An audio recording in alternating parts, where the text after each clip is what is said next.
Hello बच्चों, आज हम कक्षा 10वीं हिंदी अ के सैंपल क्वेश्चन पेपर 2024-25 को विद आंसर डिस्कस करने वाले हैं। इस वीडियो से आपको हेल्प मिलेगी अपने हिंदी अ के क्वेश्चन पेपर को सॉल्व करने में। तो चलिए स्टार्ट करते हैं। सबसे पहले क्वेश्चन पेपर में आपको बता दिया जाता है कि जो ये पूरा क्वेश्चन पेपर है वो आपको 80 अंक के लिए पूछा जाना है। ये 80 अंक जो है किस तरह से डिवाइड होंगे ये हम साथ साथ में क्वेश्चंस के साथ डिस्कस करेंगे।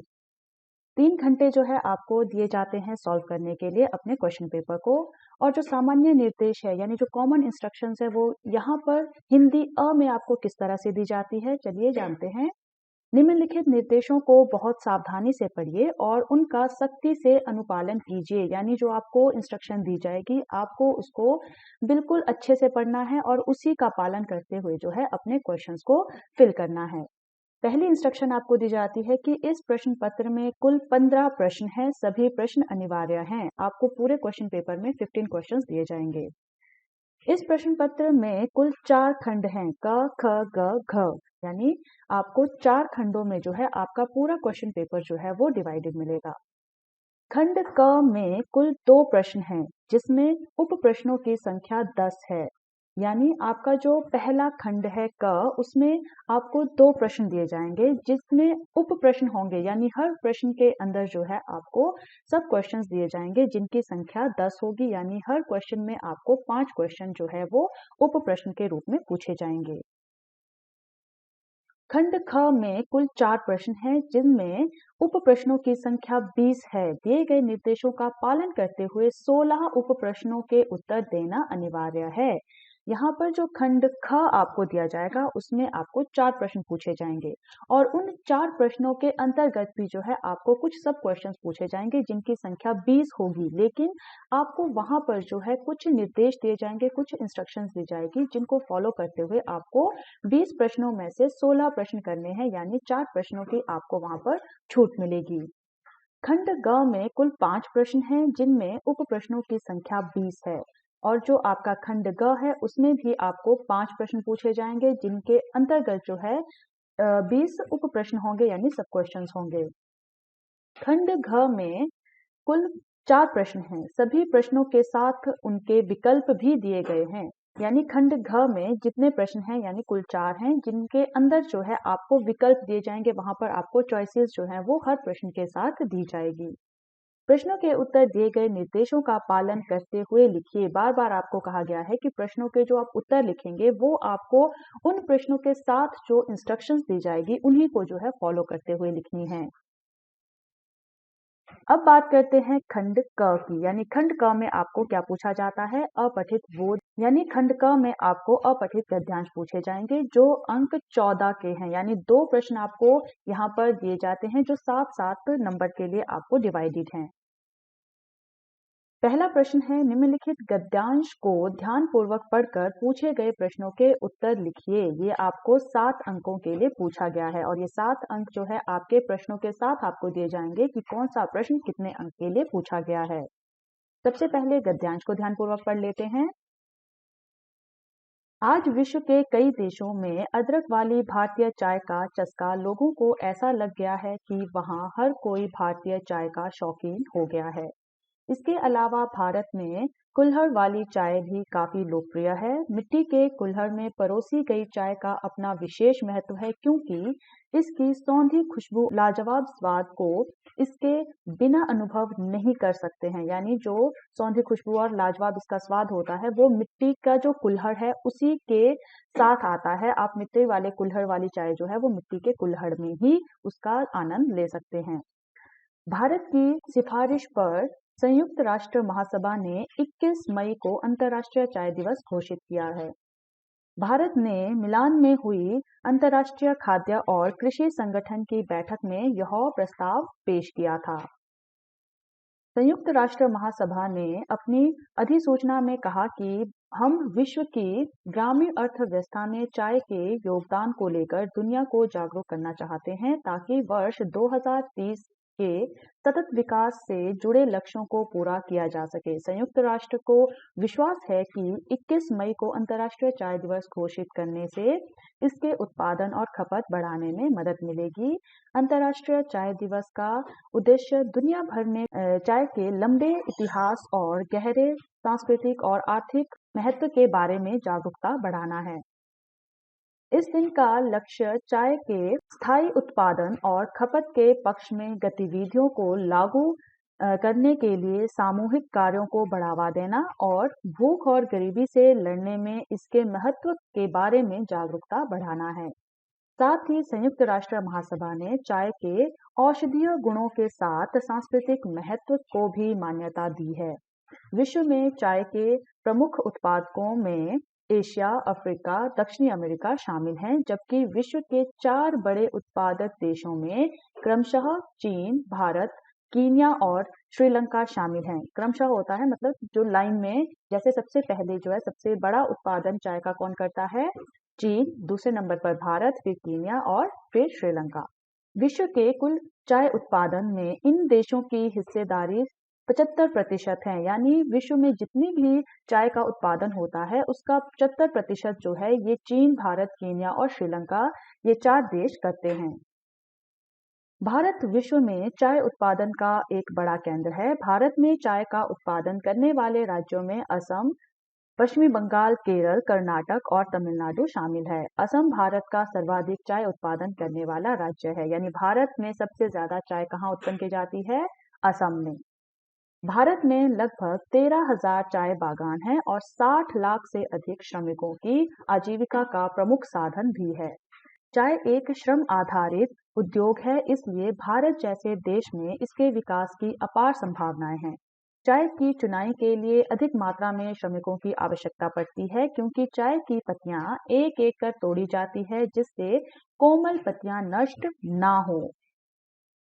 अपनी कोमल अंगुलियों के कारण ही चाय के उद्यानों में स्त्री मजदूर द्वारा पत्तियां तोड़ी जाती है। चाय की पत्ती तोड़ने के काम के लिए श्रमिकों को पूरे दिन खड़ा रहना पड़ता है, चाहे वह चिलचिलाती धूप में हो या बारिश में। वे आमतौर पर उस हिस्से तक पहुंचने के लिए 4 से 5 किलोमीटर पैदल चलते हैं, जहां वे चाय की पत्तियां चुनते हैं।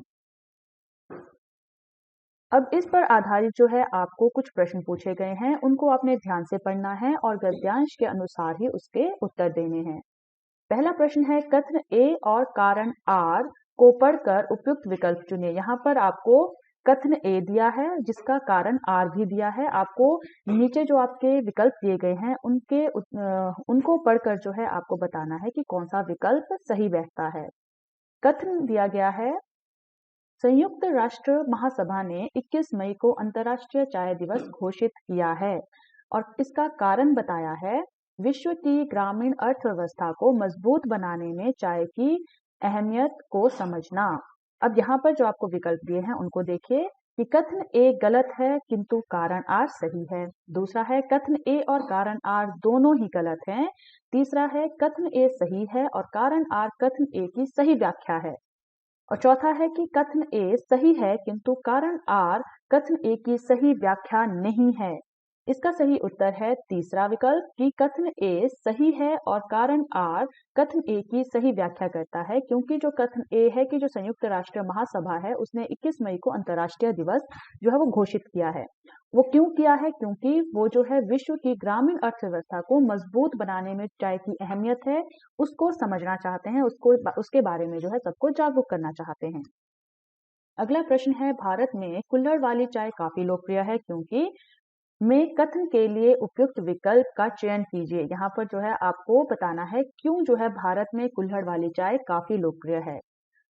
आपको विकल्प दिए हैं, सौंधी खुशबू होती है इसमें, लाजवाब स्वाद होता है, बहुत महंगी होती है, आसानी से उपलब्ध है। तो यहाँ पर विकल्प में आपको बताया है कि कथन 1 और 2 सही है, कथन 1, 3 और 4 सही हैं, केवल कथन 2 सही है और कथन 1, 2 और 4 सही हैं। यहाँ पर पहला विकल्प जो है कि कथन 1 और 2 सही है वो आपका सही है, क्योंकि जो कुल्हड़ वाली चाय है उसकी सौंधी खुशबू होती है और उसका लाजवाब स्वाद होता है। तीसरा प्रश्न है, नीचे दिए हुए कॉलम 1 को कॉलम 2 से सुमेलित कर सही विकल्प का चयन कीजिए। यहाँ पर आपको कॉलम दिया है, कॉलम 1 और कॉलम 2। आपको यहाँ पर जो है इनका मिलान करना है और उसी के आधार पर जो है जो विकल्प दिए हैं उसको देखना है कि कौन सा आपके अनुसार सही है। कॉलम ए में बताया है, विश्व में चाय का सबसे अधिक उत्पादक देश कौन है? भारत, चीन या असम? भारत में चाय का सबसे लोकप्रिय उत्पादक राज्य और विश्व में चाय का दूसरा बड़ा उत्पादक देश। अब यहाँ पर इन तीनों के आधार पर जो है आपको कॉलम 2 को जो है बताना है कि इसमें कौन से सही हैं। तो जैसे यहाँ पर आपको विकल्प दिया है कि विकल्प ए के अनुसार पहला प्रश्न यानी जो विश्व में चाय का सबसे बड़ा उत्पादक देश कौन सा है वो बताया गया है, यहाँ पर पहला यानी भारत है। और दूसरे प्रश्न है, भारत में चाय का सबसे बड़ा उत्पादक राज्य कौन सा है? तो यहाँ पर दूसरे के अनुसार बताया गया है चीन, यानी चीन जो है वो सबसे बड़ा उत्पादक राज्य है। तो ये गलत है, तो यानी पहला जो है वो हमारा जो विकल्प है वो गलत है, क्योंकि चीन जो है वो भारत का राज्य नहीं है। अब दूसरे विकल्प के अनुसार पहला प्रश्न जो है, विश्व में चाय का सबसे बड़ा उत्पादक देश, यहाँ पर बताया है चीन, जो सही है। और फिर है, भारत में चाय का सबसे बड़ा उत्पादक राज्य, तो दूसरे प्रश्न के अनुसार जो है ये 3 है, यानी असम, ये भी सही है। और तीसरा प्रश्न है, विश्व में चाय का दूसरा बड़ा उत्पादक देश, तो दूसरे विकल्प के अनुसार इसका आंसर है भारत, तो ये जो है आपका सही विकल्प है। यानी दूसरा जो है वो आपका सही विकल्प है कि भारत में चाय का सबसे बड़ा उत्पादक देश है चीन और भारत में चाय का सबसे बड़ा उत्पादक राज्य है असम और विश्व में चाय का दूसरा बड़ा उत्पादक देश है भारत। इस तरह से आप जो है इस तरह के जो कॉलम दिए जाते हैं उनको सॉल्व कर सकते हैं। अब आपसे पूछा गया है कि चाय के उत्पादन और खपत बढ़ाने में अंतर्राष्ट्रीय चाय दिवस की क्या भूमिका है? ये प्रश्न आपको 2 अंक के लिए पूछा गया है, तो 2 अंक के अनुसार ही आप गद्यांश के अनुसार इसका उत्तर देंगे। जैसे, करोड़ों लोग चाय के व्यापार से जुड़े हुए हैं, उनके हितों की रक्षा और जागरूकता जरूरी है। इसी के चलते चाय पत्ती की खपत और मांग बढ़ाने पर जोर डालने में अंतर्राष्ट्रीय चाय दिवस की महत्वपूर्ण भूमिका है। अगला प्रश्न है, चाय एक श्रम आधारित उद्योग है, कैसे? ये भी जो है 2 अंक के लिए पूछा गया है, तो 2 अंक के अनुसार ही आप इसका उत्तर देंगे कि चाय एक श्रम आधारित उद्योग है, अधिक मात्रा में श्रमिकों की आवश्यकता पड़ती है, बहुत सावधानी से चाय की पत्तियां एक एक कर तोड़ी जाती है, श्रमिकों को पूरे दिन खड़े रहना पड़ता है, यह श्रम साध्य कार्य है, यानी इसमें बहुत ज्यादा जो है वो मेहनत लगती है। अब जो है आपको इस खंड क में एक दूसरा जो प्रश्न पूछा जाता है वो काव्यांश पूछा जाता है कि निम्नलिखित काव्यांश को ध्यानपूर्वक पढ़कर उस पर आधारित प्रश्न पूछे गए प्रश्नों के उत्तर लिखिए। यानी जो पहला प्रश्न था इस खंड का वो था गद्यांश, और अब जो है काव्यांश दिया गया है उसको आपने ध्यान से पढ़ना है और उसके जो क्वेश्चंस है उसके आंसर देने हैं। ये भी आपका 7 नंबर के लिए पूछा जाता है। तो यहाँ पर जो काव्यांश दिया गया है वो इस तरह से है, अर्जुन देखो किस तरह कर्ण सारी सेना पर टूट रहा, किस तरह पांडवों का पौरुष होकर अशंक वह लूट रहा, देखो जिस तरफ उधर उसके ही बाण दिखाई पड़ते हैं, बस जिधर सुनो केवल उसके हुंकार सुनाई पड़ते हैं। कैसी करालता क्या लाघव, कितना पौरुष कैसा प्रहार, किस गौरव से यह वीर द्विरथ कर रहा समर वन में विहार। व्यूह पर व्यूह फटे जाते संग्राम उजड़ता जाता है, ऐसी तो नहीं कमल वन में ही कुंजर घूम मचाता है। यहाँ पर क्या है, जो श्री कृष्ण है वो अर्जुन से कर्ण के बारे में बता रहे हैं कि जो कर्ण है वो पूरी सेना पर टूट रहा है, वो जो है पांडवों का जो पौरुष है उसको लूट रहा है। युद्ध क्षेत्र में जिस तरफ भी जो है नजर दौड़ाई जाए वहां पर केवल कर्ण के ही बाण दिखाई दे रहे हैं। इस तरह से जो है श्री कृष्ण अर्जुन से कर्ण की बड़ाई कर रहे हैं। वो कह रहे हैं कि जैसे जितने भी वो व्यूह रच रहे हैं वो सारे व्यूहों को नष्ट कर रहा है, संग्राम जो है वो उजड़ता चला जा रहा है। और कृष्ण जो है कर्ण को किसकी तरह मान रहे हैं, कुंजर यानी हाथी की तरह मान रहे हैं कि वो कमल वन में किस तरह से जो हाथी है वो धूम मचाता है, वो जो है कर्ण उसी तरह से जो पांडवों की सेना है उस पर टूट पड़ा है। आगे जो है यहाँ पर बताया गया है कि इस पुरुष सिंह का समर देख मेरे तो हुए निहाल नयन, कुछ बुरा ना मानो कहता हूँ मैं आज एक चर गूढ़ वचन, कर्ण के साथ तेरा बल भी मैं खूब जानता आया हूँ, मन ही मन तुझसे बड़ा वीर पर इसे मानता आया हूँ। ओ देख चरम वीरता आज, तो यही सोचता हूँ मन में, है भी कोई जो जीत सके इस अतुल धनुर्धर को रण में। यहाँ पर श्री कृष्ण क्या कह रहे हैं कि जो ये कर्ण है उसके समर को देखकर जो है उनके जो नेत्र हैं वो आज निहाल हो गए हैं। वो कहते हैं कि अर्जुन बुरा ना माने, क्योंकि वो उसे एक चीर गूढ़ वचन कह रहे हैं कि कर्ण के साथ साथ जो है वो अर्जुन के बल को भी जानते हैं, लेकिन वो मन ही मन में क्या है, कर्ण को ज्यादा वीर मानते हैं। और आज जो है उसकी जो ये चरम वीरता है उसको देखकर श्री कृष्ण मन ही मन में सोच रहे हैं कि क्या कोई ऐसा वीर है जो इस कर्ण को जो है जीत सके। और जो ये काव्यांश है वो किसके द्वारा लिखा गया है, रामधारी सिंह दिनकर जी द्वारा, रश्मि रथी सप्तम सर्ग भाग 3 में। तो यहाँ पर जो ये प्रश्न इसके अनुसार पूछे जाएंगे वो आप किस तरह से उसके उत्तर देंगे। जैसे पहला प्रश्न पूछा गया है कि इस काव्यांश में कौन किसकी प्रशंसा कर रहा है। यहाँ विकल्प दिए हैं, कृष्ण अर्जुन की, कृष्ण कर्ण की, कर्ण कृष्ण की या अर्जुन कर्ण की। तो इसका सही उत्तर है विकल्प 2, यानी कृष्ण जो है वो यहाँ पर कर्ण की प्रशंसा कर रहे हैं।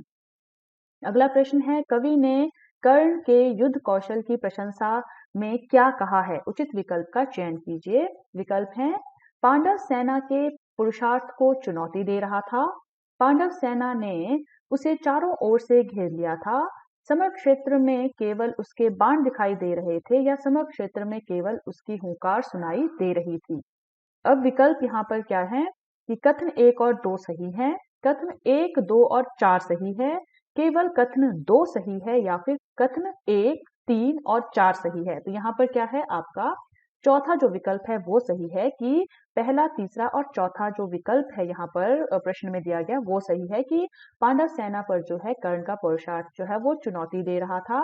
और तीसरा जो है समर क्षेत्र में जो है केवल उसी के बाण दिखाई दे रहे थे और समर क्षेत्र में जो है केवल उसी की हुंकार भी जो है वो सुनाई दे रही थी। ये जो है सारी चीजें आपने काव्यांश में पढ़ी हैं, इसलिए काव्यांश को आप अच्छे से पढ़ें ताकि उत्तर जो है आप उसके अनुसार अच्छे से दे पाएं। अगला प्रश्न है कि कथन ए और कारण आर को पढ़कर उपयुक्त विकल्प चुनिए। तो कथन ए है, कर्ण की गर्जना से पांडव सेना में भगदड़ मच गई, और कारण क्या था इसका कि कर्ण ने पांडवों की सेना पर भीषण आक्रमण कर दिया था। तो यहाँ पर जो विकल्प दिए हैं वो है कि कथन ए गलत है किंतु कारण आर सही है। कथन ए और कारण आर दोनों ही गलत हैं। कथन ए सही है और कारण आर कथन ए की सही व्याख्या है, और कथन ए सही है किंतु कारण आर कथन ए की सही व्याख्या नहीं है। तो इसका सही उत्तर जो है वो है आपका विकल्प 3, यानी कथन ए सही है कि कर्ण की गर्जना से पांडव सेना में भगदड़ मच गई थी, और इसका जो कारण बताया गया है कथन आर कि कर्ण ने पांडवों की सेना पर भीषण आक्रमण कर दिया था, ये जो है कथन ए की सही व्याख्या करता है। अगला जो प्रश्न है वो पूछा गया है कि श्री कृष्ण ने अर्जुन को कौन सा गूढ़ वचन बताया, और ये जो है आपको अंक 2 के लिए पूछा गया है, यानी 2 नंबर के अकॉर्डिंग जो है आप इसके उत्तर देंगे। तो श्री कृष्ण ने अर्जुन से यह गूढ़ वचन बताया कि वह अर्जुन तथा कर्ण दोनों की वीरता को जानते हैं, वह दोनों के बल से परिचित हैं, किंतु मन ही मन वह कर्ण को अर्जुन से भी बड़ा वीर मानते रहे हैं। ये क्या था, गूढ़ वचन था जो श्री कृष्ण ने अर्जुन को बताया था। अगला प्रश्न है, कर्ण के युद्ध कौशल को देखकर श्री कृष्ण उनके बारे में क्या सोच रहे थे। ये भी 2 अंक के लिए पूछा गया, तो 2 अंक के अकॉर्डिंग ही आप आंसर देंगे। कृष्ण सोच रहे थे कि संसार में क्या कोई और ऐसा वीर है जो कर्ण की बराबरी कर सके, उसे युद्ध में पराजित कर सके या उसे युद्ध में हरा सके। तो इस तरह से आपने देखा कि जो आपका खंड क है उसमें 14 जो नंबर का आपका पूछे गए थे 2 प्रश्न, वो किस तरह से डिवाइड किए गए थे और आप किस तरह से जो है उनके प्रश्नों के उत्तर दे सकते हैं। अगला जो खंड है वो है खंड ख। यहाँ पर जो है व्यावहारिक व्याकरण के अकॉर्डिंग आपसे प्रश्न पूछे जाते हैं। यहाँ पर 16 अंक का जो है आपको खंड क पूछा जाएगा। तो ये कैसे डिवाइडेड है, जैसे प्रश्न नंबर 3 आपसे पूछा गया है, निर्देशानुसार रचना के आधार पर वाक्याभेद पर आधारित 5 प्रश्नों में से किन्हीं 4 प्रश्नों के उत्तर लिखिए। यानी जो ये टॉपिक है रचना के आधार पर वाक्याभेद, इसके अकॉर्डिंग ही जो है आपको 4 प्रश्न पूछे जाएंगे, जिसके लिए एक एक अंक निर्धारित है। तो जो ये रचना के आधार पर वाक्याभेद हैं, इसे आप अच्छे से डिटेल में पढ़ना चाहते हैं तो इस वीडियो के डिस्क्रिप्शन बॉक्स में उसका लिंक आपको मिल जाएगा। तो यहाँ पर आपको 4 प्रश्न कौन से पूछे गए हैं। पहला है, हालदार साहब चौराहे पर रुकते थे और बुट्टी को देखते थे, सरल वाक्य में बदलिए। जो ये वाक्य आपको दिया गया है इसको आपने सरल वाक्य में बदलना है। तो किस तरह से ये वाक्य सरल वाक्य में बदला जाएगा कि हालदार साहब चौराहे पर रुककर बुट्टी को देखते थे। यहाँ पर से जो ये और शब्द है इसको हटाकर जो है इस पूरे वाक्य को सरल वाक्य में बदला गया है। अगला जो वाक्य है वो दिया गया है, जब जाड़ा आता तब बाल गोविंद भगत एक काली कमली ऊपर से ओढ़ते रहते, संयुक्त वाक्य में बदलिए। ये जो वाक्य है सरल वाक्य, इसको आपने संयुक्त वाक्य में बदलना है। तो किस तरह से बदलेंगे, जाड़ा आता और बाल गोविंद भगत एक काली कमली ऊपर से ओढ़े रहते। यहाँ पर क्या है, और शब्द जो है वो इसमें ऐड करके इस वाक्य को 2 वाक्यों में बदल दिया। अब तीसरा जो वाक्य पूछा गया है वो है, रीढ़ नरकट से बनाई जाती है जो डुमराव में मुख्यतः सोन नदी के किनारे पर पाई जाती है, आश्रित उपवाक्य छांट कर उसका भेद भी लिखिए। तो आश्रित उपवाक्य कौन सा है इस वाक्य में, जो डुमराव में मुख्यतः सोन नदी के किनारे पर पाई जाती है, ये क्या है, आश्रित उपवाक्य है। और आश्रित उपवाक्य का भेद क्या है, यहाँ पर विशेषण आश्रित उपवाक्य, क्योंकि जो रीढ़ है वो कहाँ पर है, मुख्यतः सोम नदी के किनारे पर ही पाई जाती है। ये क्या है, विशेषण आश्रित उपवाक्य है। अगला प्रश्न है, खीरे के स्वाद के आनंद में नवाब साहब की पलकें मुद गई। तो ये क्या है, इसको जो है आपने मिश्रित वाक्य में बदलना है। यहाँ पर आप इस वाक्य को कैसे बदलेंगे कि जैसे ही नवाब साहब ने खीरे का आनंद लिया वैसे ही उनकी पलकें मुंद गई। आपने इसको मिश्र वाक्य में बदलना है। अगला प्रश्न है, काशी आज भी संगीत के स्वर पर जागती है और उसी के थापों पर सोती है। इस वाक्य में जो है आपने रचना की दृष्टि से वाक्य का भेद बताना है कि ये कौन सा वाक्य है। ये है आपका संयुक्त वाक्य, क्योंकि यहाँ पर क्या है, और जो शब्द है उसका प्रयोग हुआ है। ये सबसे सरल तरीका है संयुक्त वाक्य को पहचानने का। अब जो ये आपका प्रश्न था इसमें आपको 5 उप प्रश्न दिए थे, लेकिन यहाँ पर आपको विकल्प दिया गया है कि आप जो है इनमें से कोई 4 जो है वो लिख सकते हैं, एक को आप छोड़ सकते हैं। अगला जो प्रश्न है वो दिया गया है, निर्देशानुसार वाच्य पर आधारित 5 प्रश्नों में से किन्हीं 4 प्रश्नों के उत्तर लिखिए। यहाँ पर भी जो है क्या है, वाच्य जो है वो जो टॉपिक है उसके आधार पर ही आपको 5 प्रश्न पूछे जाएंगे, जिनमें से आपको 4 प्रश्न करने हैं, एक आप छोड़ सकते हैं। एक एक अंक जो है प्रत्येक प्रश्न के निर्धारित है। तो यहाँ पर जो वाच्य आपका टॉपिक है उसको आप अच्छे से पढ़ना चाहते हैं, अच्छे से जानना चाहते हैं, समझना चाहते हैं, तो उसका लिंक भी जो है इस वीडियो के डिस्क्रिप्शन बॉक्स में आपको मिल जाएगा। यहाँ पर आपको प्रश्न पूछे गए हैं वाच्य पर आधारित कि वह गिने चुने फ्रेमों को नेताजी की मूर्ति पर फिट कर देता है, कर्म वाच्य में बदलिए। इसे जो आपने कर्म वाच्य में बदलना है, उनके द्वारा गिने चुने फ्रेम नेताजी की मूर्ति पर फिट कर दिए जाते हैं। अगला प्रश्न है, नवाब साहब द्वारा जेब से चाकू निकाला गया और खीरे छिलने शुरू कर दिए गए। अब इस वाक्य को जो है आपने कर्तरी वाच्य में बदलना है। इस तरह से आप बदल सकते हैं, नवाब साहब ने जेब से चाकू निकाला और खीरे छिलने शुरू कर दिए। अगला प्रश्न है, बिना सहारे दादाजी अब चल नहीं पाते हैं। इसे अब आपने भाववाच्य में बदलना है।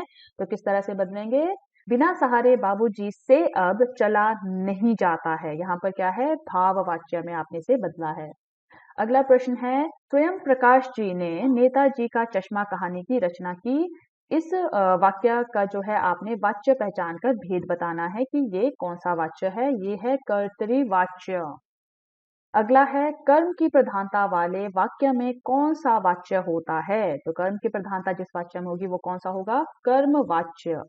तो यहाँ पर भी 5 प्रश्नों में से आपको 4 करने हैं, एक आप छोड़ सकते हैं।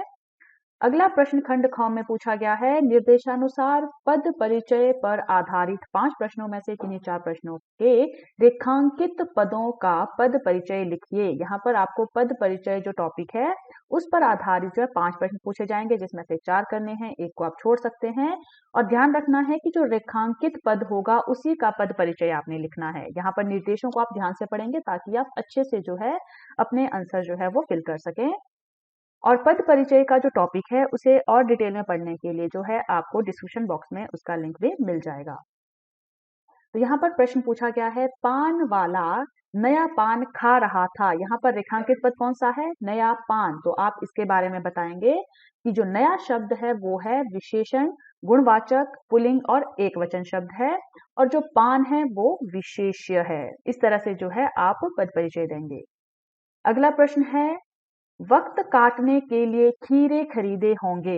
खरीदे होंगे जो है वो आपका रेखांकित पद है। अब आपने उसका पद परिचय देना है।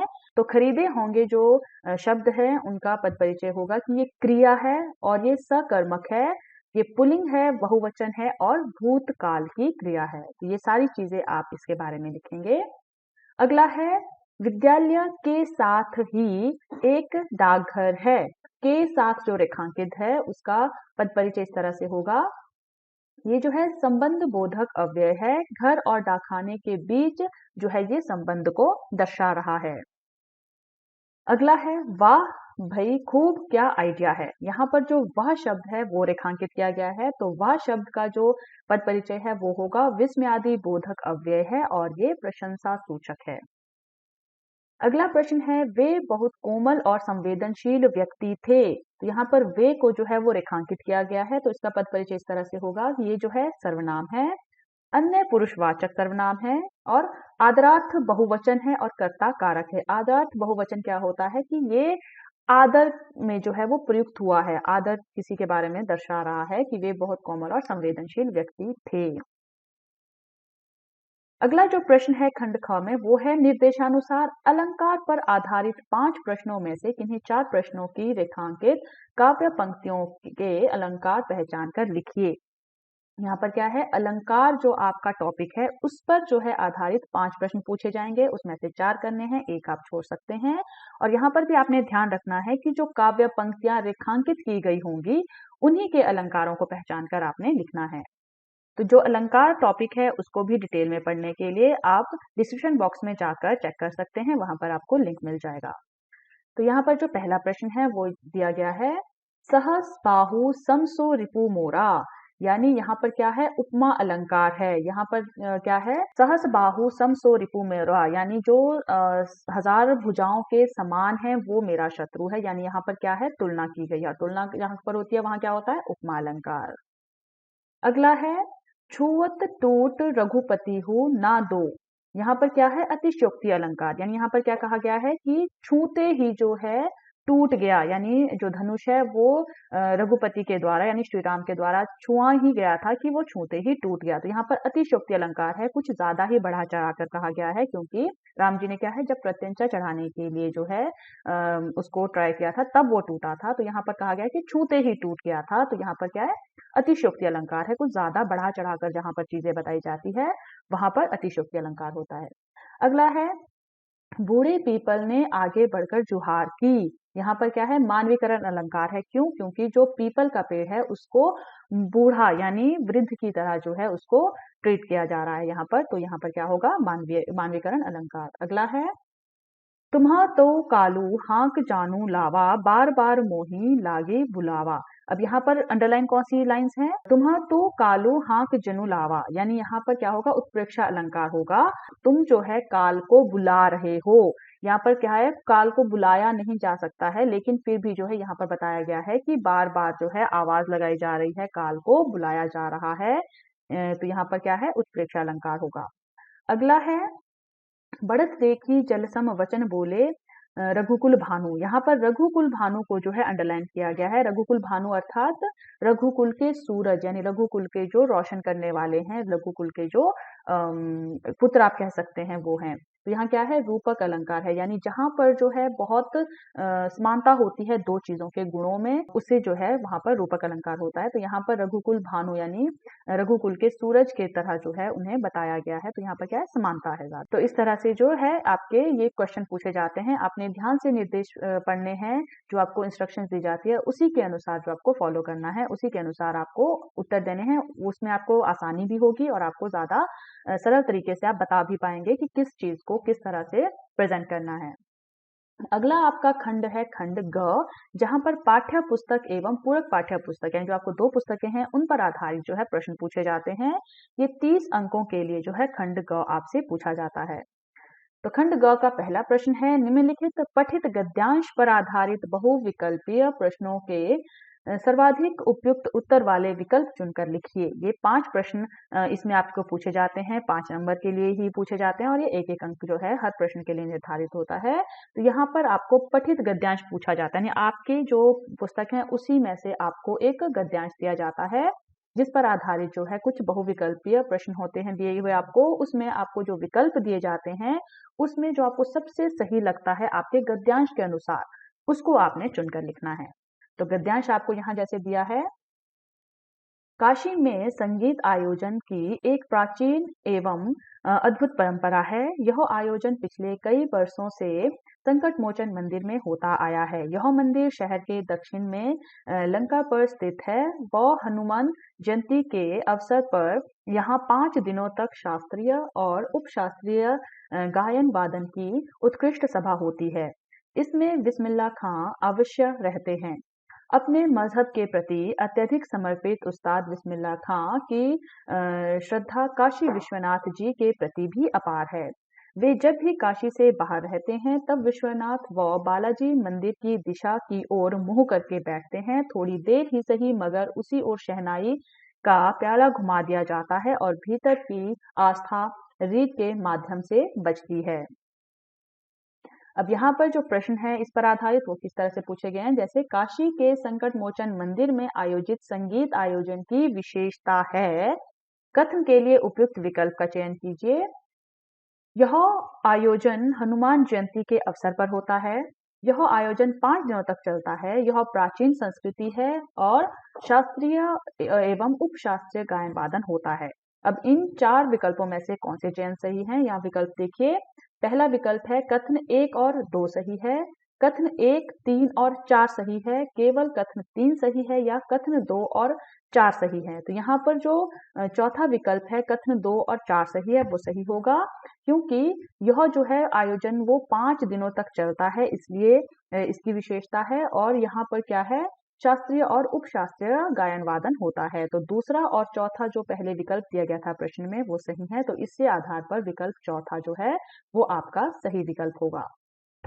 अगला क्वेश्चन है, कथन ए और कारण आर को पढ़कर उपयुक्त विकल्प चुनिए। तो कथन ए, बिस्मिल्लाह खां मिली जुली संस्कृति के प्रतीक थे।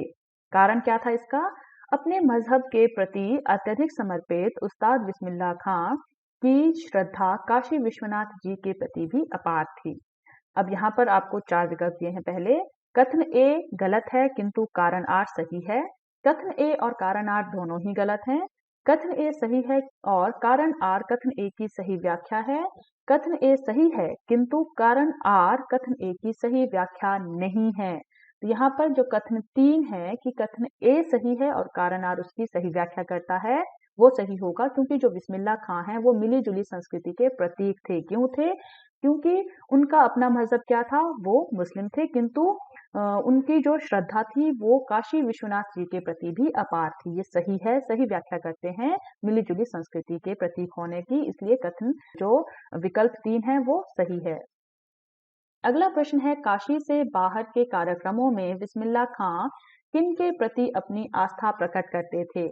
यहाँ पर विकल्प दिया है काशी विश्वनाथ के प्रति, काशी विश्वनाथ और बालाजी के प्रति, अपने माता पिता के प्रति या अपने गुरु के प्रति। तो यहाँ पर क्या है, जो आपका दूसरा विकल्प है काशी विश्वनाथ और बालाजी के प्रति जो बिस्मिल्लाह खां हैं वो अपनी आस्था प्रकट करते थे, वो सही होगा। अगला प्रश्न है, काशी की अद्भुत और प्राचीन परंपरा कौन सी है? विकल्प है संगीत आयोजन की, पर्वों के आयोजन की, गंगा मेले के आयोजन की या पशु मेले के आयोजन की? तो काशी की अद्भुत और प्राचीन परंपरा है संगीत के आयोजन की, इसलिए विकल्प एक सही है। अगला क्वेश्चन पूछा गया है, इस गद्यांश का मूल भाव क्या है? उचित विकल्प का चयन कीजिए। पहला यहाँ पर दिया है काशी की सांस्कृतिक परंपरा को दर्शाना, दूसरा है बिस्मिल्लाह खां के सांप्रदायिक सद्भाव को दर्शाना, तीसरा है बिस्मिल्लाह खां की संगीत के प्रति आसक्ति को दर्शाना और चौथा है बिस्मिल्लाह खां के काशी के प्रति प्रेम को दर्शाना। तो विकल्प यहाँ दिए हैं, कथन 1 और 2 सही है, कथन 1, 3 और 4 सही है, केवल कथन 3 सही है या कथन 1, 2 और 4 सही है। तो यहाँ पर जो आपका विकल्प 1 है वो सही होगा कि कथन 1 और 2 सही है कि जो काशी की सांस्कृतिक परंपरा है उसको दर्शाना जो है इस गद्यांश का मूल भाव है और बिस्मिल्लाह खां के सांप्रदायिक सद्भावना को भी जो ये आपको गद्यांश दिया है वो दर्शाता है। ये यहाँ पर जो कथन विकल्प 1 है वो आपका सही उत्तर होगा। अगला जो आपका खंड गौ का प्रश्न है वो पूछा गया है कि निर्धारित गद्य पाठों के आधार पर निम्नलिखित 4 प्रश्नों में से किन्हीं 3 प्रश्नों के उत्तर लगभग 25 से 30 शब्दों में लिखिए। यहाँ पर क्या है, आपको जो आपके पाठ हैं आपकी पाठ्य पुस्तक के उन पर आधारित आपको 4 प्रश्न पूछे जाते हैं जिसमें से आपको 3 करने हैं। प्रत्येक प्रश्न जो है आपको 2 अंकों के लिए पूछा जाता है और आपको यहाँ पर शब्दों की जो सीमा है वो भी बताई गई है कि आपको 25 से 30 शब्दों में जो है अपने प्रश्नों को संकलित करना है, यानी प्रश्नों के उत्तर जो आपको 25 से 30 शब्दों के अंतर्गत ही देने हैं। ये आपको निर्देश दिए जाते हैं, कॉमन इंस्ट्रक्शंस है जो आपको फॉलो करनी है। पहला प्रश्न यहाँ पर दिया है कि कैप्टन के प्रति पान वाले ने क्या व्यंग्यात्मक टिप्पणी की थी? इस व्यंग्यात्मक टिप्पणी पर आप अपनी प्रतिक्रिया लिखिए। 2 अंक के लिए आप जो है 25 से 30 शब्दों में लिखेंगे और आप यहाँ पर कौन-कौन से इसमें पॉइंट्स जो है वो डाल सकते हैं। जैसे कैप्टन के प्रति पान वाले ने व्यंग्यात्मक टिप्पणी की थी, वो लंगड़ा क्या जाएगा फौज में, पागल है पागल। अब ये टिप्पणी कैसी है, इस पर जो व्यंग्यात्मक टिप्पणी पर आप जो है कैसी अपनी प्रतिक्रिया लिखेंगे, यानी आप अपने अकॉर्डिंग आपको कैसा लगता है, आप क्या प्रतिक्रिया देना चाहते हैं वो आप इसमें लिख सकते हैं। जैसे हमने यहाँ पर कुछ पॉइंट्स दिए हैं जो आप इसमें बता सकते हैं। जैसे उसकी यह टिप्पणी व्यंग्य भाव से परिपूर्ण है, नैतिक मूल्यों के विरुद्ध है, शारीरिक रूप से चुनौतीपूर्ण व्यक्ति का मजाक उड़ाया गया है या उपहास उड़ाया गया है, ऐसी टिप्पणी करना अशोभनीय एवं अनुचित व्यवहार को भी दर्शाता है और जबकि ऐसे देश प्रेमी जो व्यक्ति हैं उनके प्रति हमारा व्यवहार स्नेह, सहयोग एवं सहानुभूतिपूर्ण होना चाहिए। ये सारी चीजें जो है आप 25 से 30 शब्दों में किस तरह से इंक्लूड करते हैं या अपने शब्दों में आप किस तरह से जो है जो ये आपको टिप्पणी दी गई है, व्यंग्यात्मक टिप्पणी जो कैप्टन ने पान वाले के प्रति कही थी, उसको आप किस तरह से देखते हैं, आप अपने शब्दों में यहाँ पर लिख सकते हैं। अगला प्रश्न है, बाल गोविंद भगत ने महिलाओं की सामाजिक स्थिति सुधारने के लिए क्या किया? तो बाल गोविंद भगत ने महिलाओं की सामाजिक स्थिति सुधारने के लिए 2 कार्य किए। कौन से कार्य किए? उन्होंने अपने पुत्र को अपने पतोहू से मुखाग्नि दिलाकर महिलाओं को पुरुषों के बराबर लाने का प्रयास किया। यानी जब उनके पुत्र की मृत्यु हो गई थी तो उन्होंने खुद मुखाग्नि ना देकर अपनी जो पतोहू थी यानी उसकी जो बीवी थी उनके पुत्र की, उससे जो है मुखाग्नि दिलवाई थी ताकि समाज में जो है वो महिलाओं को पुरुषों के बराबर जो है सम्मान दिला सकें। बाल गोविंद भगत ने अपने पुत्र की मृत्यु होने पर पतोहू के भाई को बुलवाकर आदेशात्मक स्वर में कहा, इसकी दूसरी शादी करा देना। यानी वो जो है नहीं चाहते थे कि जो उनकी पतोहू है वो जो है विधवा के रूप में जो है अपनी पूरी जिंदगी गुजारे। वे चाहते थे कि जिस तरह से एक पुरुष जो है अपने समाज में जो है दूसरी शादी कर सकता है, उसी तरह से जो विधवा है वो भी जो है दूसरी शादी करके अपने जीवन को सुधार सके। इस प्रकार जो विधवा है, विधवा विवाह के माध्यम से उन्होंने नारियों की सामाजिक स्थिति को सुधारना चाहा। ये 2 कार्य जो है बाल गोविंद भगत ने महिलाओं की सामाजिक स्थिति को सुधारने के लिए किए। आप इनको जो है अपने शब्दों में 25 से 30 शब्दों में कंक्लूड कर सकते हैं। अगला प्रश्न पूछा गया है, लेखिका मनु भंडारी को साधारण से असाधारण बनाने में उनकी प्राध्यापिका शीला अग्रवाल की भूमिका पर प्रकाश डालिए। अब ध्यान दीजिएगा कि आपको 2 अंक के लिए ही इसे लिखना है, 25 से 30 शब्दों में ही कंक्लूड करना है। आप यहाँ पर अपने शब्दों को नहीं लिखेंगे, क्योंकि अपने शब्द अगर आप इसमें डालने लगेंगे या फिर बहुत ज्यादा लिखेंगे तो आपका समय भी बर्बाद होगा, और आपको जो निर्देश दिए हैं 25 से 30 शब्दों के अंतर्गत आपको जो उत्तर कंक्लूड करना है वो भी आप यहाँ पर फिल नहीं कर पाएंगे।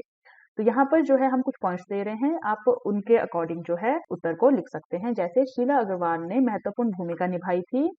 उनके साथ की गई लंबी बहसों ने लेखिका के साहित्य समझने की दृष्टि प्रदान की थी। अनेक महत्वपूर्ण लेखकों को पढ़ने का सुझाव देकर मनु के चिंतन और मनन को संवारा था उन्होंने, और उन्हें साहसी और आत्मविश्वासी भी बनाया था। देश के स्वतंत्रता आंदोलन में सक्रिय भागीदार बनाया था। उन्होंने मनु के व्यक्तित्व को निखार कर असाधारण बनाया था। अब इन पॉइंट्स में से आप 25 से 30 शब्दों में कैसे इंक्लूड करेंगे वो आप अपने शब्दों को इसमें डाल सकते हैं। अगला प्रश्न यहाँ पूछा गया है कि आज का भौतिक विज्ञान का विद्यार्थी न्यूटन के समान सुसंस्कृत नहीं है। पाठ के आधार पर स्पष्ट करें कि लेखक ने ऐसा क्यों कहा। संस्कृति पाठ के आधार पर न्यूटन गुरुत्वाकर्षण के सिद्धांत का आविष्कार करने के कारण संस्कृत मानव था। आज के विद्यार्थी ने अपनी बुद्धि और विवेक के बल पर न्यूटन की तरह नया आविष्कार नहीं किया, अतः वह न्यूटन के समान सुसंस्कृत नहीं है। आज का विद्यार्थी न्यूटन के सिद्धांत के साथ साथ अन्य बातों का भी ज्ञान रखता है। इस आधार पर आज का विद्यार्थी अधिक सभ्य तो कह सकते हैं उसे, किंतु संस्कृत नहीं।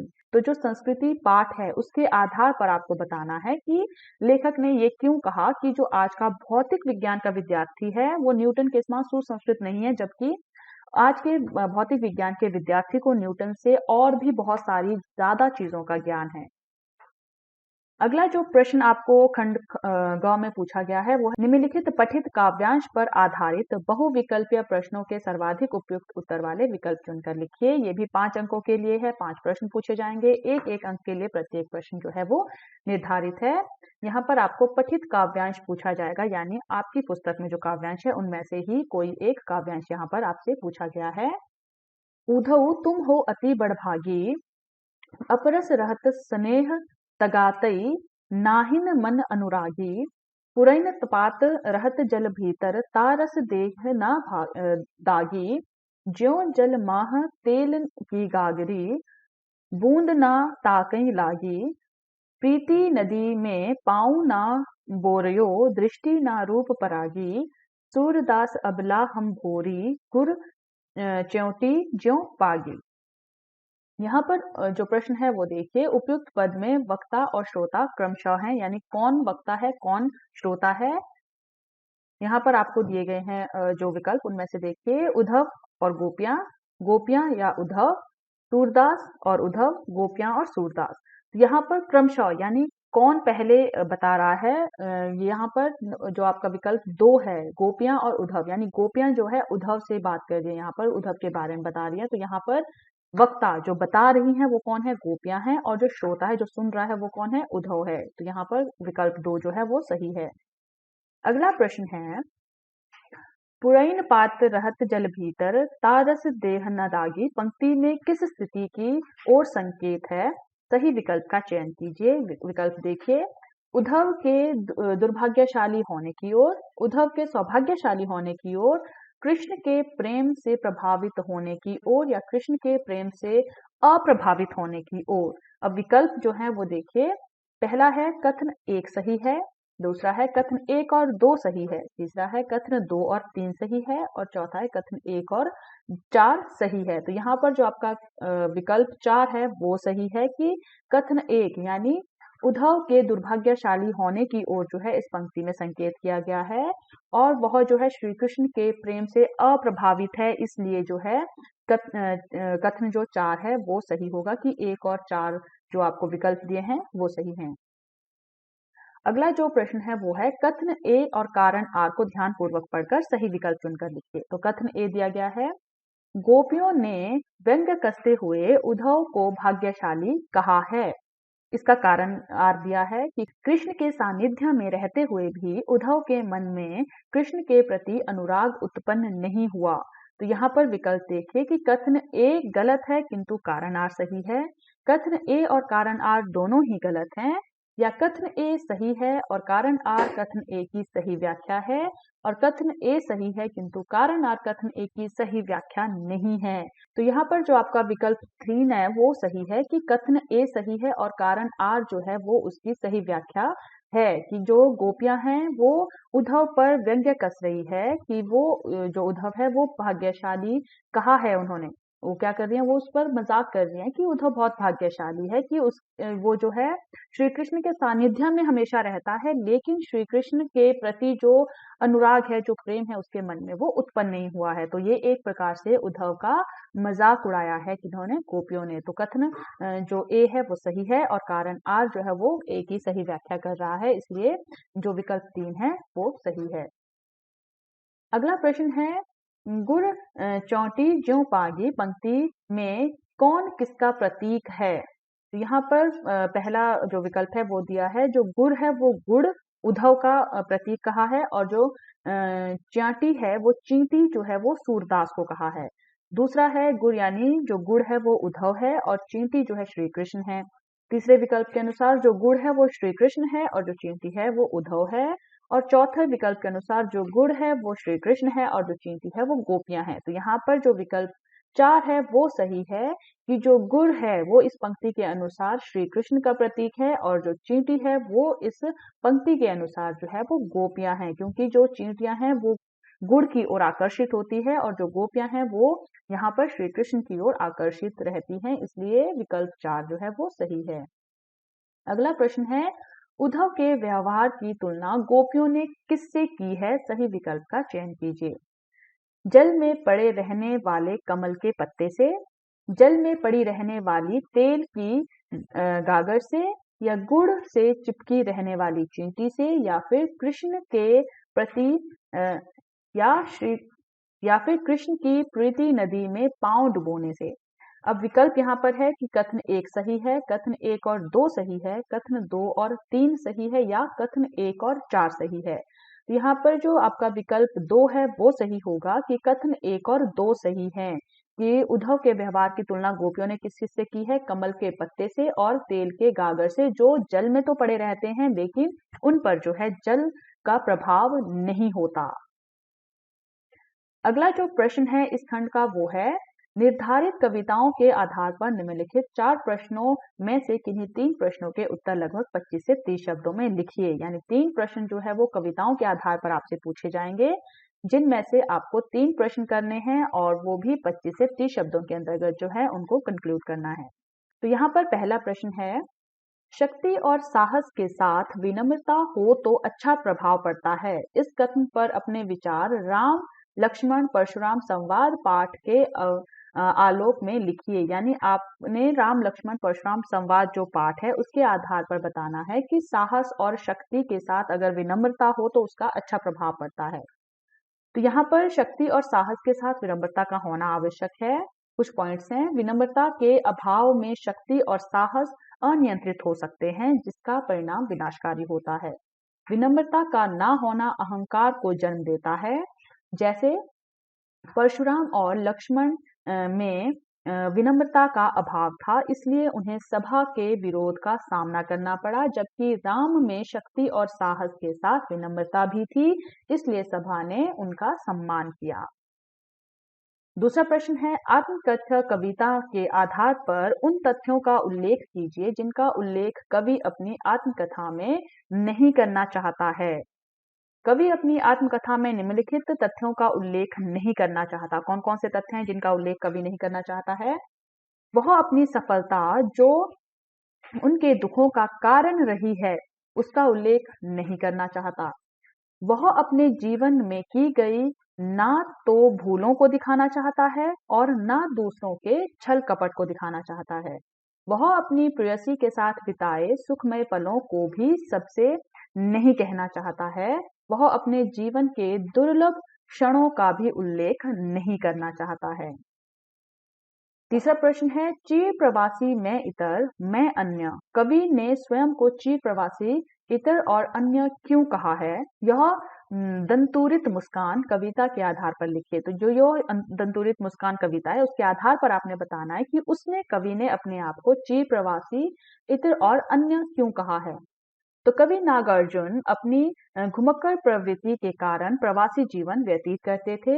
अधिकांश समय अपने घर से दूर रहे, जिस कारण वे अपने शिशु के लिए अपरिचित हो गए। कवि एक अतिथि की तरह कुछ दिनों पश्चात लौटे हैं। अपनी इस स्थिति के कारण वे स्वयं को अन्य, इतर और अतिथि कह रहे हैं। ये उनके अंतर्मन की पीड़ा और व्यथा को प्रदर्शित कर रहा है, क्योंकि जो कवि हैं वो हमेशा घर से बाहर रहते हैं, बहुत बहुत टाइम के बाद घर आते हैं, जिसके कारण उनका जो पुत्र है वो उन्हें पहचान नहीं पाता है, वो उन्हें अपरिचित समझता है। इसलिए उन्होंने अपने आप को चिर प्रवासी, इतर और अन्य कहा है। अगला प्रश्न है, वर्तमान में संगीतकार जैसे व्यक्तियों की प्रासंगिकता स्पष्ट कीजिए। संगीतकार जैसे व्यक्तियों की प्रासंगिकता हर काल में रही है और रहेगी। संगीतकार की बहुत ही महत्वपूर्ण एवं सार्थक भूमिका होती है। ऐसे व्यक्ति समाज के हर छोटे बड़े कार्य में सहायक की भूमिका का निर्वाह करते हैं। प्रसिद्ध या महान व्यक्तियों की सफलता में स्वयं को पीछे रखकर अपनी मनुष्यता का परिचय देते हैं। ये सदैव अपने त्याग से दूसरों को आगे बढ़ाने में सहायक बनते हैं और इनकी उपयोगिता सुदृढ़ नींव जैसी होती है। अगला प्रश्न जो इस खंड में पूछा गया है वो है, पूरक पाठ्य पुस्तक के निर्धारित पाठों पर आधारित निम्नलिखित 3 प्रश्नों में से किन्हीं 2 प्रश्नों के उत्तर लगभग 50 से 60 शब्दों में लिखिए। यहाँ पर आपको 3 प्रश्नों में से किन्हीं 2 प्रश्नों के उत्तर देने हैं, जो आपको 4-4 अंकों के लिए दिए जाएंगे, यानी 4 अंक आपको दिए जाएंगे प्रत्येक प्रश्न के लिए। और आपको यहाँ पर शब्द सीमा जो है 50 से 60 शब्दों की दी गई है। आपने निर्देश अच्छे से पढ़ने हैं, जिससे आपका समय बर्बाद नहीं होगा और आप शब्दों को अच्छे से कंक्लूड करके लिख सकते हैं। यहाँ पर जैसे प्रश्न पूछा गया है, माता का आंचल नामक पाठ में लेखक ने तत्कालीन समाज के पारिवारिक परिवेश का जो चित्रण किया है उसे अपने शब्दों में लिखिए। लेखक के शब्दों का उपयोग नहीं करना है, अपने शब्दों में आपने बताना है। माता का आंचल नामक पाठ में लेखक ने तत्कालीन समाज का चित्रण करते हुए वहां की जीवन शैली का उल्लेख किया है, जैसे शांत, प्राकृतिक एवं आत्मीयता से परिपूर्ण वातावरण है और सरल एवं सादगीपूर्ण जीवन शैली होती है। पारिवारिक संबंधों में घनिष्ठता होती है, सामूहिकता होती है, प्रकृति के निकट होते हैं और खेल मनोरंजन के सरल और सुलभ साधन भी होते हैं। ये सारी जो पॉइंट हैं वो आप अपने उत्तर में कंक्लूड कर सकते हैं, लेकिन ध्यान रखना है कि 50 से 60 शब्दों में ही आप अपने उत्तर को कंक्लूड करें। अगला प्रश्न है, ऊंचाई की ओर बढ़ते जाने पर लेखिका को परिदृश्य में क्या अंतर नजर आए?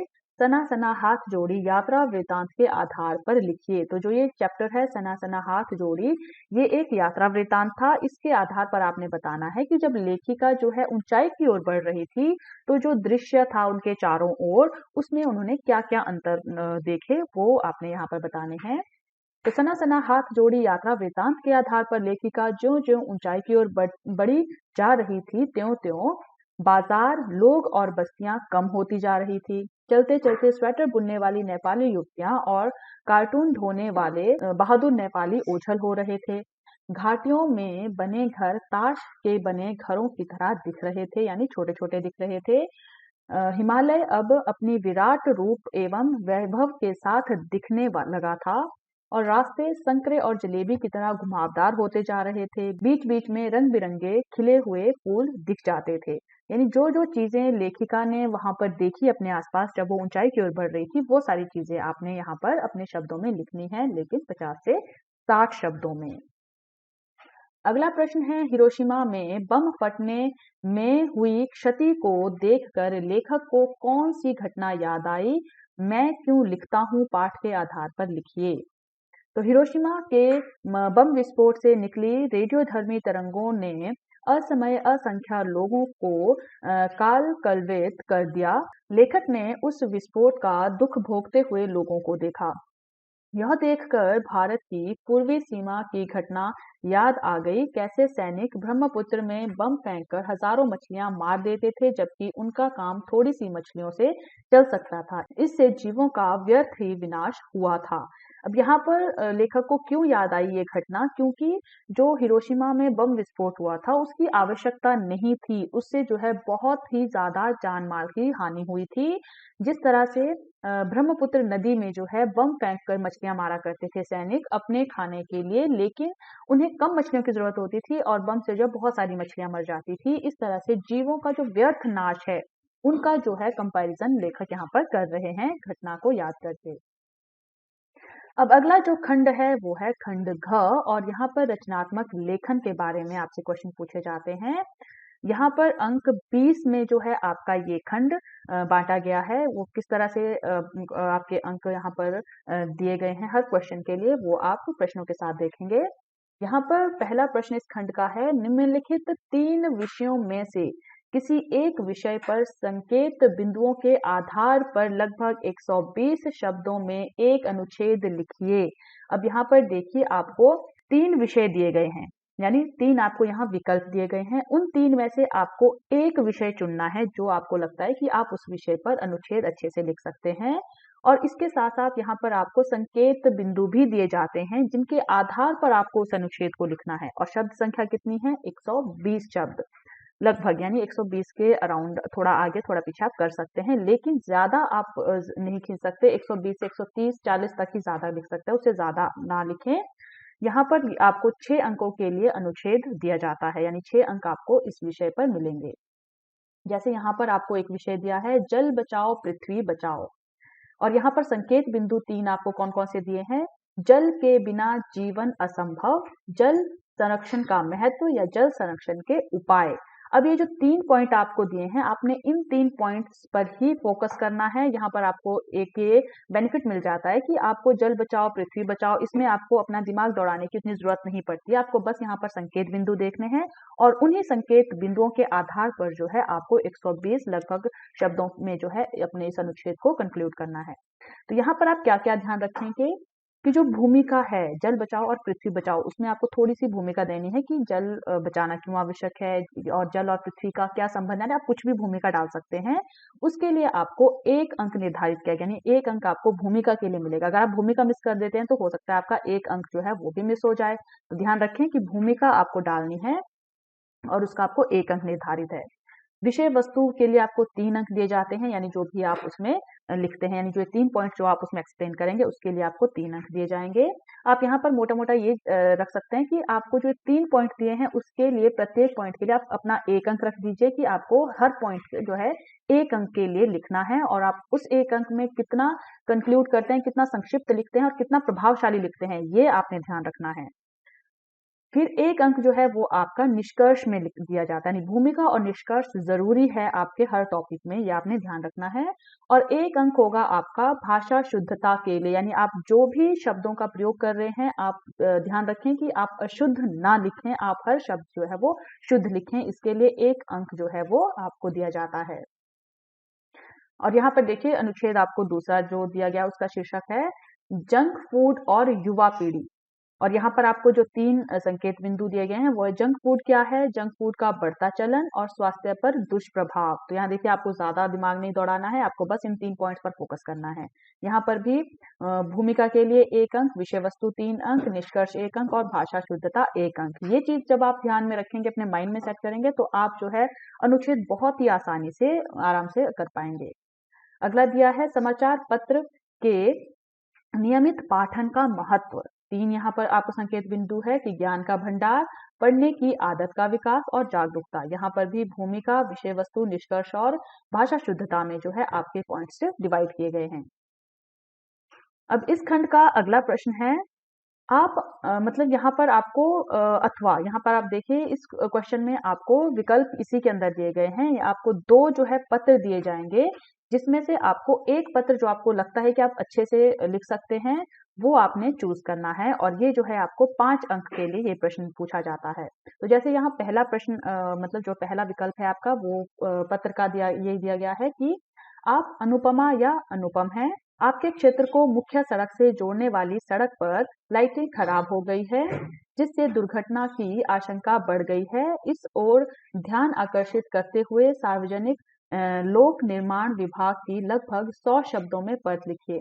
अब यहाँ पर 100 शब्दों में आपको पत्र लिखना है और यहाँ पर ध्यान रखिए, यहाँ पर आपका नाम जो है वो मेंशन किया गया। आप अपना नाम नहीं लिखेंगे, अ ब स क ख ग कुछ नहीं लिखेंगे। यहाँ पर बताया गया है कि आप लड़की हैं तो आप अपना नाम अनुपमा मेंशन करेंगे, और अगर आप लड़के हैं तो आप अपना नाम अनुपम जो है वो मेंशन करेंगे। और यहाँ पर आपको बताया गया है कि आपने किस विषय पर लिखना है और कहाँ पर लिखना है, ये सारी चीजें आपको ध्यान रखते हुए लिखनी है। और यहाँ पर आपका जो दूसरा इसी प्रश्न में विकल्प दिया गया है वो क्या है, पत्र का विकल्प, कि आप अनुपमा या अनुपम है, आपको नाम जो है वो सेम दिया गया है। आप अपने विद्यालय की भाषण प्रतियोगिता में प्रथम स्थान प्राप्त किया है। अपने दादाजी को विद्यालय की भाषण प्रतियोगिता की संपूर्ण जानकारी देते हुए लगभग 100 शब्दों में पत्र लिखिए। अब यहाँ पर आपने ध्यान रखना है कि पत्र लेखन की जो प्रक्रिया है वो किस तरह से होती है। ध्यान से और अच्छे से अधिक जानकारी प्राप्त करने के लिए आप इस वीडियो के डिस्क्रिप्शन बॉक्स में जाकर देख सकते हैं। वहां पर आपको पत्र लेखन का लिंक मिल जाएगा, आप वहां से देख सकते हैं कि आप किस तरह से पत्र लिख पाएंगे। अब प्रारूप जो पत्र लेखन का होता है, जैसे सबसे प्रारंभ और अंत की जो औपचारिकताएं होती है उसके लिए 1 अंक निर्धारित है। यानी प्रथम प्रारंभ में और अंत में अगर आपने कुछ गड़बड़ किया है तो 1 अंक आपका कट जाना वो स्वाभाविक है। विषय वस्तु यानी जो आप बीच में जानकारी देंगे अपने दादाजी को विद्यालय की भाषण प्रतियोगिता के बारे में, उसके लिए 3 अंक है। और भाषा शुद्धता का भी यहाँ पर ध्यान रखना है आपने, उसके लिए 1 अंक अलग से निर्धारित किया गया है। अगला जो प्रश्न है वो है आपका स्ववृत्त का। अब यहाँ पर आप मेधावी या माधव हैं, यहाँ पर भी ध्यान रखिएगा कि आपको पहले से बताया गया है। आपने पत्रकारिता में अपना अध्ययन पूरा कर लिया है। किसी प्रसिद्ध दैनिक भास्कर पत्र में पत्रकार का पद रिक्त है। आप उक्त पद की योग्यता यानी पत्रकारिता में स्नातक को धारण करते हैं।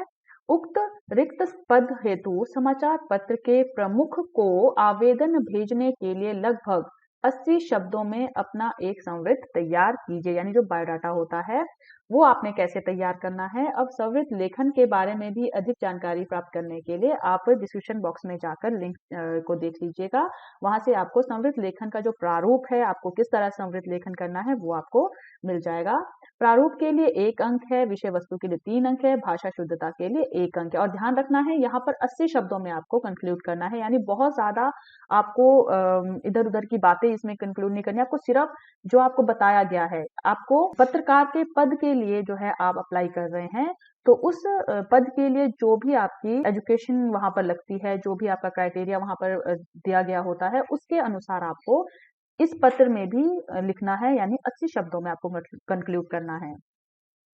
यहाँ पर आपको अथवा यानी ऑप्शन दिया गया है कि आपको एक और ऑप्शन है, अगर आपको ये कठिन लगता है तो आप यहाँ पर ईमेल के रूप में आपको एक यहाँ पर विकल्प दिया जाता है। यानी या तो आपको संवृत्त लिखना है यानी बायोडाटा लिखना है, या फिर आप उसके बिहाफ पर जो है ईमेल भी ट्राई कर सकते हैं। यानी यहाँ पर आप मेधावी या माधव हैं। एटीएम कार्ड ना मिलने की सूचना देते हुए संबंधित बैंक शाखा प्रबंधक को लगभग 80 शब्दों में ईमेल लिखिए। यानी यहाँ पर आपको बाकी कुछ नहीं बताया गया है कि किस बैंक से आपको लिखना है, किस बैंक से आपको शिकायत करनी है, किस बैंक को आपको सूचित करना है। आपको सिर्फ नाम यहाँ दिया गया है, नाम का आप ध्यान रखेंगे, 80 शब्दों का ध्यान रखेंगे। और यहाँ पर ईमेल का जो प्रारूप है, ईमेल की जो पूरी जानकारी है वो जानने के लिए आप इस वीडियो के डिस्क्रिप्शन बॉक्स में जाकर चेकआउट कर लीजिएगा। यहाँ पर प्रारूप के लिए 1 अंक, विषय वस्तु के लिए 3 अंक और भाषा शुद्धता के लिए 1 अंक। ये सारी चीजें जो है पहले से डिसाइडेड है। लेकिन आपको यहाँ पर एक बेनिफिट ये है कि या तो आपको बायोडाटा लिखना है या ईमेल लिखना है, तो आप एक चीज को अच्छे से प्रिपेयर करके जा सकते हैं और उसी क्वेश्चन को जो है चूज कर सकते हैं। अगला प्रश्न यहाँ पर आपसे पूछा गया इस खंड का कि प्रदूषण से बचने के लिए पर्यावरण विभाग की ओर से जनहित में जारी एक आकर्षक विज्ञापन लगभग 40 शब्दों में तैयार कीजिए। ये आपको 4 अंकों के लिए पूछा गया है और शब्द ध्यान रखिएगा 40 शब्द जो है यहाँ पर आपको दिए गए हैं। और विज्ञापन लेखन के बारे में भी अगर आपको पूरी जानकारी चाहिए तो आप जो है इस वीडियो के डिस्क्रिप्शन बॉक्स में जाकर चेकआउट कर लीजिएगा। रचनात्मक प्रस्तुति 1 अंक। रचनात्मक प्रस्तुति क्या है? जब आप विज्ञापन देखते हैं किसी चीज का तो क्या होता है उसमें कुछ कलर्स का यूज होता है, कुछ कार्टून्स बने होते हैं, कुछ जो विज्ञापन है आपका जिससे संबंधित विषय है उस विषय से संबंधित जो है कुछ चीजें दर्शाई जाती है, ये सारी आपकी रचनात्मक प्रस्तुति होती है। उसके लिए 1 अंक जो है आपको वो अलग से दिया जाता है। विषय वस्तु के लिए 3 अंक निर्धारित है और भाषा शुद्धता के लिए 1 अंक है। यानी भाषा शुद्धता का आप यहाँ पर बहुत ज्यादा ध्यान रखेंगे। पूरे रचनात्मक जो आपका लेखन, जो आपका टॉपिक है, उनमें आपको भाषा शुद्धता का ध्यान रखना है। अगला जो यहाँ पर दिया गया है इसके साथ ही यानी विकल्प में इस क्वेश्चन का और दिया गया है कि आपके कक्षा अध्यापक को राष्ट्रीय शिक्षा पुरस्कार से सम्मानित किया गया है। उन्हें बधाई देते हुए लगभग 40 शब्दों में संदेश लिखना है। तो यहाँ पर देखिए आपको विज्ञापन और संदेश लेखन में भी जो है वो विकल्प दिया गया है। तो आप जो है विज्ञापन लेखन और संदेश लेखन में से एक टॉपिक को चूज करके जा सकते हैं अपने एग्जाम में, जहां पर आप अच्छे से जो है आपकी तैयारी में भी आपको टाइम मिल जाएगा और क्वेश्चन को जो है आप अच्छे से कर पाएंगे क्योंकि आप उसकी तैयारी अच्छे से करके गए हैं। तो संदेश लेखन की जो जानकारी है उनको अच्छे से जानने के लिए आप इस वीडियो के डिस्क्रिप्शन बॉक्स में जाकर चेकआउट कर लीजिए। यहाँ पर भी रचनात्मक जो प्रस्तुति है उसके लिए 1 अंक, विषय वस्तु के लिए 3 अंक और भाषा शुद्धता के लिए 1 अंक दिया गया है। ये जो लास्ट आपका खंड घ है वहां पर आपने देखा कि आपको विकल्प में अलग अलग टॉपिक्स दिए गए हैं, तो आपको सारे टॉपिक्स जो है वो पढ़ने की जरूरत नहीं है। आप उसका ज्ञान रखिए, लेकिन जब आप एग्जाम की तैयारी करने जा रहे हैं तो आप कोई एक जो आपको बिल्कुल अच्छे से आप जिसके बारे में जान सकते हैं, लिख सकते हैं, उसके ऊपर कोई भी टॉपिक आपको दिया जाए आप अच्छे से कर सकते हैं, वो टॉपिक आप चूज कर लीजिए और अच्छे से प्रिपेयर कर लीजिए। इस तरह से इस पूरे क्वेश्चन पेपर में जो 15 आपके क्वेश्चंस हैं वो डिवाइडेड होते हैं और जो विकल्प हैं वो भी आपने जान लिए हैं कि आपको कौन कौन से विकल्प किस किस तरह से कहाँ कहाँ पर दिए जाते हैं, आप कौन से क्वेश्चंस को छोड़ सकते हैं, कौन से क्वेश्चंस जो है अनिवार्य होते हैं और किस तरह के क्वेश्चंस पूछे जाते हैं, ये इस वीडियो में आज हमने डिस्कस किया है। तो इस तरह के वीडियोस के लिए आप हमारे चैनल सक्सेस सीरीज एजुकेशन को लाइक कीजिए, सब्सक्राइब कीजिए और शेयर कीजिए। Thank you.